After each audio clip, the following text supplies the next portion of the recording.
আসসালামু আলাইকুম। আলহামদুলিল্লাহ আমাদের পুকুরে ছাড়া মাছগুলি বেশ বড় হয়ে গিয়েছে। এই মাছগুলিকে খুব দ্রুতই আমাদের বিক্রি করে দিতে হবে এই বৃষ্টির সিজন আসার আগেই। পুকুরের মাছগুলি কতটুকু বড় হয়েছে এটা দেখার জন্য প্রতি বছরই আমরা জাল টেনে এই মাছগুলিকে দেখার চেষ্টা করি। কিন্তু বড় জাল দিয়ে এই পুকুরের মাছগুলি দেখতে গেলে আমাদের অনেক খরচ হয় এবং এর পাশাপাশি আমাদের অনেক সময়ও ব্যয় হয়। এই জন্য মূলত আমরা খ্যাপ জাল অথবা খ্যাবলা জাল, অনেক জায়গায় ঝাঁকি জাল বলে থাকে, ওই জালগুলি দিয়ে তারপর মাঝে মাঝে মাছগুলি ধরে আমরা চেক করার চেষ্টা করি যে মাছগুলি কিরকম সাইজ হয়েছে। এর আগে যে জালটা আমরা কিনেছিলাম ওই জালটা ছিঁড়ে যাওয়ার কারণে নতুন একটা জাল আজকে আমাদেরকে কিনতে হবে। এই জন্য আব্বাকে নিয়ে আমি বাজারে চলে যাচ্ছিলাম জাল কেনার জন্য।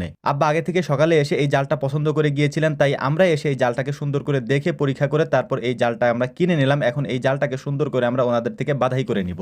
8 হাত লম্বা এবং 5 কেজি কাঠির এই জালটা আমাদের থেকে নিয়েছে 2600 টাকা এবং বাঁধানোর জন্য এবং এর সাথে যে রশিটা থাকে ওই রশির জন্য আমাদের থেকে নিয়েছে 100 টাকা। টোটাল আমরা 2700 টাকা দিয়ে এই জালটা কিনে নিয়েছি। আলহামদুলিল্লাহ জাল বাঁধানো কমপ্লিট হওয়ার পর আমরা ওনাদেরকে টাকাগুলি দিয়ে দিচ্ছিলাম। টাকাগুলি দিয়ে আমরা দ্রুত চলে যাব হচ্ছে আমাদের